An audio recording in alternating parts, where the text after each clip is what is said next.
बिस्मिल्लाहिर्रहमानिर्रहीम अस्सलाम वालेकुम। आज का जो हमारा टॉपिक है चैप्टर होम्योस्टेसिस में, होम्योस्टेसिस इन ह्यूमन। अब हम ह्यूमन के बारे में देखेंगे कि ह्यूमन के अंदर कौन से ऐसे ऑर्गन मौजूद हैं जो कि मदद करते हैं ताकि अंदर वाली इंटरनल जो कंडीशन है बॉडी की वो मेंटेन रहे। अब ह्यूमन जो या फिर एनिमल्स की बात करें तो एक हाईली डेवलप सिस्टम हमारे अंदर मौजूद है जो कि होम्योस्टेसिस में मदद करता है।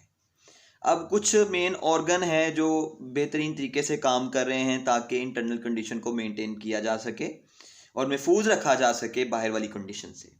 जैसे सबसे पहले हमारे पास क्या है, लंग्स की अगर बात करें तो ये रिमूव करता है जो हमारे ब्लड के अंदर एक्स्ट्रा कार्बन डाइऑक्साइड है उसको बाहर निकालने में, और ऑक्सीजन को लेकर जाता है ब्लड के अंदर ताकि उसे मेंटेन किया जा सके। अब नेक्स्ट वन हमारे पास स्किन है। स्किन हमारी में मदद करती है बॉडी के टेम्परेचर को मेंटेन रखने में और जो एक्स्ट्रा वाटर है या साल्ट है उसे बॉडी से रिमूव करने में, या मेटाबॉलिक वेस्ट है उसे बॉडी से रिमूव करने में मदद करती है। दूसरा हमारे पास है, तीसरी हमारे पास है किडनी की बात करें तो ये ब्लड को फिल्टर करती है और ब्लड के अंदर से जो एक्स्ट्रा वाटर, साल्ट, यूरिया और यूरिक एसिड है उसे ब्लड के अंदर से बाहर निकालती है और यूरिन फॉर्मेशन करती है और यूरिन के ज़रिए हम वो बॉडी से बाहर निकाल देते हैं। आगे हमारे पास सबसे पहले जो डिस्कस किया गया है वो स्किन के बारे में डिस्कस किया गया है और क्वेश्चन भी एक आता है कि कितनी लेयर्स हैं स्किन की, उनके नाम बताएं। तो अब स्किन की लेयर्स के बारे में हम डिस्कस कर लेते हैं। जो स्किन है वो 2 लेयर्स पर मुश्तमिल है। 10th क्लास की बुक में हमारे पास उन्होंने लिखा है कि ये 2 लेयर पर मुश्तमिल है। एक एपिडर्मस है और दूसरा हमारे पास डर्मिस है। सबसे पहले हम एपिडर्मस के बारे में बात कर लेते हैं। यहाँ पर मैंने स्किन का एक स्ट्रक्चर बनाया है, ब्लॉक बनाया है ताकि थोड़ा सा आइडिया हो सके। अब जो ऊपर वाला स्ट्रक्चर है उसे हम एपिडर्मस, जो ऊपर वाली लेयर है उसे एपिडर्मस, और जो नीचे वाली लेयर है उसे हम डर्मिस का नाम देते हैं। एपिडर्मस की बात करें तो उसमें जो सेल्स हैं वो बहुत ज़्यादा करीब होते हैं ताकि कोई भी अब तो पूरी जो स्किन है उनके जो सेल्स की अगर बात करें तो वो इतने ज़्यादा करीब होते हैं कि उसके अंदर से कोई भी चीज़ गुजर नहीं सकती। जैसे कोई भी माइक्रो ऑर्गेनिज्म या वाटर जो है उसमें से गुजर नहीं सकता।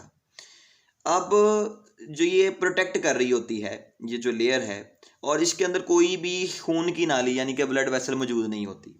अगर हम बात करें डर्मिस की, डर्मिस बिल्कुल एपिडर्मिस लेयर के नीचे है और इस लेयर में ब्लड वेसल्स भी मौजूद हैं, खून की नालियाँ भी मौजूद हैं, सेंसरी नर्व्स भी एंडिंग भी मौजूद हैं। यानी कि अगर देखा जाए तो जो सेंसरी नर्व एंडिंग है वो भी मौजूद होती है कुछ इस तरह से। जैसे मैंने यहाँ पर एक स्ट्रक्चर थोड़ा सा ड्रॉ किया है कि सेंसरी नर्व एंडिंग होती है ताकि हमें जो टच वगैरह है वो फील हो सके। इसके अलावा स्वेट एंड ऑयल ग्लैंड्स भी होते हैं। ये स्वेटिंग, जैसे हमारे बॉडी में स्वेटिंग होती है तो ये स्वेट ग्लैंड्स जो वाटर है और उसके अंदर जो वेस्ट मटेरियल है वो रिलीज़ करता है। इसके अलावा ऑयल ग्लैंड्स भी हमारे स्किन के जो एपिडर्मिस है उसमें मौजूद होते हैं। जैसे हमारे फेस पर काफ़ी ऑयल मौजूद होता है, वो कहाँ से आता है? दरअसल स्किन में ऑयल ग्लैंड्स मौजूद होते हैं जो कि रिलीज़ करते हैं ताकि माइक्रो ऑर्गेनिज्म को किल किया जा सके या उनसे बचा जा सके। इसके अलावा इसमें डर्मिस में हेयर्स भी मौजूद होते हैं। हेयर्स की ग्रोथ जो है वो डर्मिस से होनी है। जैसे मैं यहाँ पर थोड़ा सा स्ट्रक्चर बनाने की कोशिश कर रहा हूँ कि हमारे पास ये हेयर हैं और फैट सेल्स भी मौजूद होते हैं। एडिपोज जो सेल्स हैं या एडिपोज टिश्यूज़ हैं वो भी मौजूद होते हैं ताकि क्या किया जा सके, एक इंसुलेशन का काम किया जा सके, इंसुलेटर का काम किया जा सके।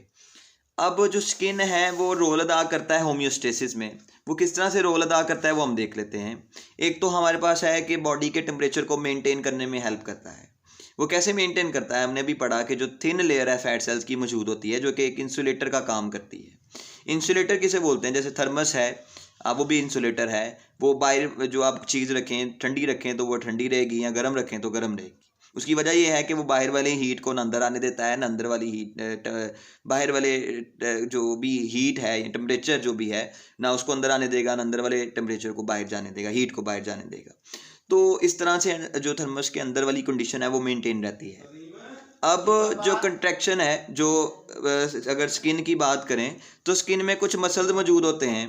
जब वो कंट्रैक्ट करते हैं कि जो हेयर्स हैं तो वो अगर कंट्रैक्ट करते हैं तो जो मसल्स कॉन्ट्रैक्ट करेंगे तो जो स्मॉल हेयर्स हैं वो कुछ इस तरह से उनका, अगर इनके ये हेयर्स हैं तो वो जब कॉन्ट्रैक्ट करेंगे तो जो हमारे हेयर्स हैं जो स्किन के ऊपर मौजूद होते हैं वो कुछ इस तरह से ऊपर की तरफ मूव करेंगे, जिसे हम गूस बम्प्स का नाम भी देते हैं। ये गूस जो बम्प्स हैं जब इनके अंदर से जब ये बाल मसल्स के कंट्रैक्शन की वजह से खड़े हो जाएंगे तो इनके अंदर से वार्म एयर्स गुजरेगी, जो कि एक वार्म एयर की वजह से वार्म जो एयर है वो इंसुलेटर का काम करेगी, ना अंदर वाली हीट को बाहर जाने में, मतलब ना अंदर वाली हीट को बाहर जाने देगी और ना बाहर वाली हीट को अंदर आने देगी। ये आपके डर की वजह से भी ऐसा हो सकता है कि ये बाल खड़े हो जाएं, या इसकी वजह से जब आपको सर्दी लग रही हो तो तब भी ऐसा होता है। ये एक ब्लैंकेट का काम करते हैं। अब इसके अलावा हमारी बॉडी जो है, स्किन जो है वो बॉडी को ठंडा रखने में भी काम करती है, क्योंकि इसमें स्वेट ग्लैंड्स हैं तो स्वेटिंग होगी, ज़्यादा से ज़्यादा स्वेटिंग होगी तो इट्स मीन आपकी बॉडी का जो टेम्परेचर है वो मेंटेन हो जाता है। क्योंकि जब जो वाटर जो स्वेट है जब पानी एवेपोरेट करेगा तो वो अपने साथ हीट को भी हवा में ले जाएगा। अब जो मेटाबॉलिक वेस्ट हैं वो स्वेटिंग के दौरान बॉडी से बाहर निकल जाते हैं, यानी कि जो वाटर है उसके अंदर साल्ट, यूरिक एसिड मौजूद होता है, और जिसकी वजह जो बॉडी से बाहर निकाल दिए जाते हैं स्वेटिंग के दौरान। आपने अक्सर अगर डॉग की बात कर लें तो डॉग जो है वो अपनी ज़ुबान को बाहर निकाल कर पैंटिंग कर रहा होता है, जिसे हाँपना भी बोलते हैं, तो हकलाना, हाँपना भी बोलते हैं। तो ये जो पेंटिंग है ये क्यों कर रहा होता है, आपने अक्सर नोट किया होगा। ये दरअसल उनकी बॉडी की अगर बात करें तो उनके बॉडी में बहुत ज़्यादा बाल होते हैं, तो उनमें कोई भी ग्लैंड्स मौजूद नहीं होते, स्वेटिंग करने के लिए ग्लैंड्स नहीं होते। अब जो हीट है वो उनके अंदर ट्रैप हो जाती है, उसको बाहर निकालने के लिए ये जो हीट है वो सभी मुंह के ज़रिए निकालते हैं। जो डॉग है या हैंड्स हैं तो वो अपने मुंह के ज़रिए पेंटिंग के प्रोसेस के ज़रिए हीट को बाहर निकालते हैं।